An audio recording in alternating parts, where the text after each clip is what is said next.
todos e sejam muito bem-vindos ao Momento Médico com Nádia Sepúlveda, onde falamos de saúde de uma forma descomplicada e simples. Tal como avisei a semana passada, hoje vamos à segunda parte do tema 13 métodos contraceptivos e hoje eu vou explicar os métodos não hormonais, as suas vantagens e as suas desvantagens. Juntem-se a mim. Já no lado dos métodos não hormonais temos os métodos de barreira, que podem ser o preservativo masculino, que é o mais conhecido, ou o preservativo feminino, ou ainda o diafragma, que não é comercializado em Portugal, mas que algumas pessoas poderão utilizar por terem imigrado ou algo desse género. Em segundo lugar temos os espermicidas. Em terceiro temos o DIU de cobre, depois temos os métodos cirúrgicos, no caso da mulher, a laqueação das trompas, que também é conhecida por esterilização, e a vasectomia, que é feita no homem. Por último, temos ainda os métodos naturais. Vamos então conhecer um bocadinho melhor estes métodos. Eu vou apresentá-los pela ordem que eu acabei de referir, para ser mais fácil e poderem ir acompanhando. O primeiro método de que vou falar dispensa apresentações, é o método barreira e o maior representante deste método é, sem dúvida alguma, o preservativo masculino. Convém notar que o preservativo tem uma taxa de eficácia mais baixa do que os métodos hormonais, com uma taxa de falha que é relativamente alta, ou seja, 5 a 10 gravidezes por cada 100 mulheres por ano. A eficácia do preservativo feminino e do diafragma são ainda mais baixas, um bocadinho relacionado com a dificuldade de utilização destes métodos, que exigem uma aprendizagem em termos de utilização, não são tão simples como o preservativo masculino. Por outro lado, o diafragma não é comercializado em Portugal, como eu já disse, e o preservativo feminino acaba por ser mais difícil de encontrar do que o masculino. Em relação a vantagens dos métodos barreira, uma das principais vantagens e que é exclusiva deste tipo de método é o facto de protegerem contra infecções sexualmente transmissíveis, não completamente no caso de algumas, mas este não é o âmbito deste vídeo, mas por exemplo do HIV tem uma proteção eficaz e por isso é um método que muitas vezes deve ser usado em simultâneo com os outros, porque além de ter a vantagem de prevenir gravidezes, previne estas situações médicas tão graves. Outra das vantagens é o facto de não ter efeitos sistémicos, que é uma coisa que é bastante vantajosa, sobretudo em pessoas que têm contraindicação para utilizar métodos hormonais. Como desvantagens, além de uma eficácia relativamente baixa, temos o facto de poderem existir, embora raramente, alergias aos componentes destes mecanismos. Além disso, também pode ocorrer o rompimento destes métodos de barreira ou mesmo ficarem retidos a nível vaginal. No caso dos preservativos, quer o masculino, quer o feminino, acabam por interferir no ato sexual e podem muitas vezes diminuir a espontaneidade. E a colocação, tal como eu disse, apesar de no preservativo já ser muito conhecida, pode na mesma acontecer algum tipo de erro na sua utilização e no caso do diafragma e do preservativo feminino são, lá está, um bocadinho mais difíceis. O próximo método não hormonal de que vou falar são os espermicidas. Os espermicidas são comercializados em Portugal em várias formulações, desde cremes a comprimidos vaginais, a cones, a esponjas, enfim, uma série de mecanismos.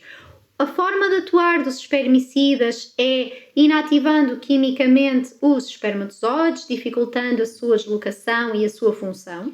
E normalmente não são aconselhados para uso isolado, ou seja, normalmente aconselha-se que sejam utilizados conjuntamente com métodos de barreira para aumentar um bocadinho uma eficácia, porque o seu uso isolado tem taxas de falha bastante elevadas, a saber, de 18 a 30 gravidezes por cada 100 mulheres por ano. Como vantagens deste método temos o facto de não ter efeitos sistémicos e o facto de ser de fácil utilização. Como desvantagens temos a baixa eficácia, temos o facto de poderem interferir com o ato sexual, o facto de poderem ocasionar alergias ou reações a nível quer da mulher, quer do homem e também ao facto de estarem associados ao maior número de infecções urinárias na mulher.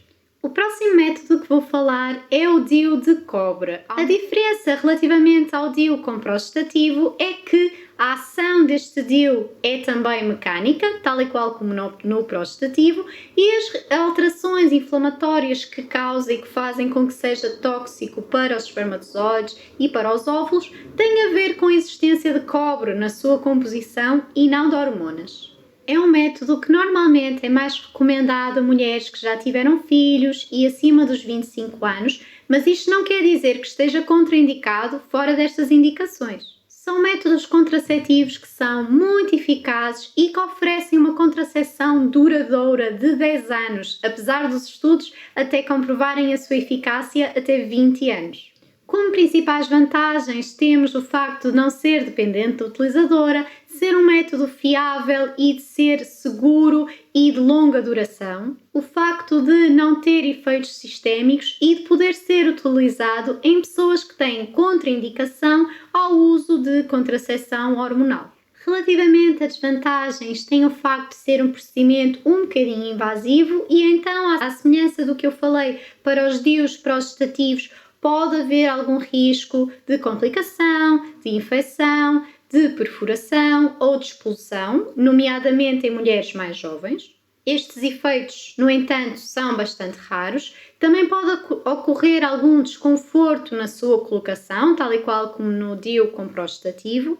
E uma das principais desvantagens é que o DIU de cobre habitualmente leva a um aumento do fluxo e das dores menstruais em algumas mulheres, ou seja, se vocês forem uma pessoa que já tem tendência a ter menstruações abundantes, até tem anemia normalmente associada a essas perdas ou tem muitas dores menstruais, este método provavelmente não será o ideal. Por outro lado, tal e qual como os DIUs prostatativos, também podem levar, no caso de falha, a um maior risco de abortamento e de partos prematuros e, além disso, também são contraindicados se houver alguma malformação ou alteração estrutural no útero. Passando agora para os métodos cirúrgicos, vamos falar da laqueação das trompas, laqueação tubar, na mulher. O objetivo da esterilização é que a pessoa tenha permanentemente ausência de gravidez, ou seja, é um método que é considerado irreversível porque para fazermos uma reversão destas alterações o processo não é fiável, é complicado, não é simples e tem taxas de sucesso baixas. Ou seja, quando optarem por este tipo de método, têm que ter consciência que a probabilidade de voltarem a engravidar é muito, muito baixa, mesmo que se faça uma cirurgia de recuperação. Normalmente estes métodos podem ser feitos através da destruição das trompas de falópio, que são os canais que levam à comunicação entre os ovários e o útero, por isso os óvulos não são transportados para o útero e não pode ocorrer fecundação. Além da destruição cirúrgica das trompas, também há alguns métodos que têm a ver com colocação de anéis, de fechar as trompas. Basicamente, os métodos são todos um bocadinho semelhantes. Podem variar um bocadinho no procedimento, se são por via laparoscópica, ou seja, através de furinhos e de câmara, ou se são por via aberta. Em termos de legislação, a opção da esterilização feminina voluntária está considerada apenas a partir dos 25 anos e mediante consentimento informado. As únicas exceções a este caso é numa situação que seja recomendado medicamente fazer este procedimento. Não há na legislação qualquer tipo de referência à pessoa ter ou não ter já filhos.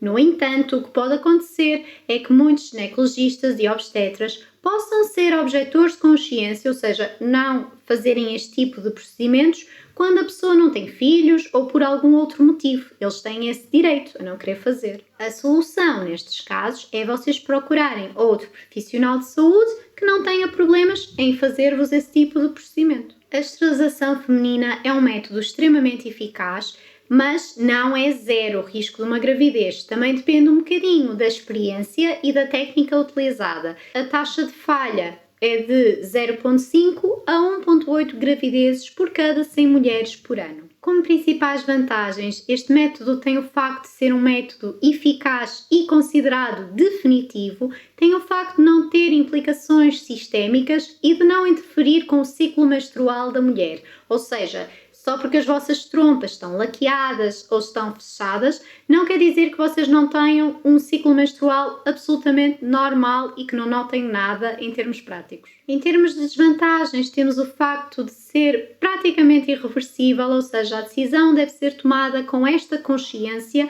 e o facto de, ao ser uma cirurgia, pode ter as devidas complicações, nomeadamente infecções, hemorragia, haver alguma perfuração.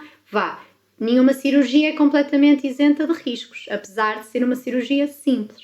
Também como opção cirúrgica temos a vasectomia, que neste caso é a esterilização masculina e que consiste na obstrução dos canais deferentes que conduzem os espermatozoides dos testículos ao pênis. Este procedimento é extremamente eficaz, com uma taxa de falha que é apenas de 0,15 gravidezes por cada 100 mulheres por ano, e tem a vantagem de ser um método cirúrgico, sim, mas extremamente simples, que é feito em ambulatório, que não é muito complicado e que é rápido de fazer. Apesar disso, é, tal e qual como a esterilização feminina, considerado um método definitivo, porque a reconstituição destes canais que foram obstruídos e interrompidos cirurgicamente é bastante difícil.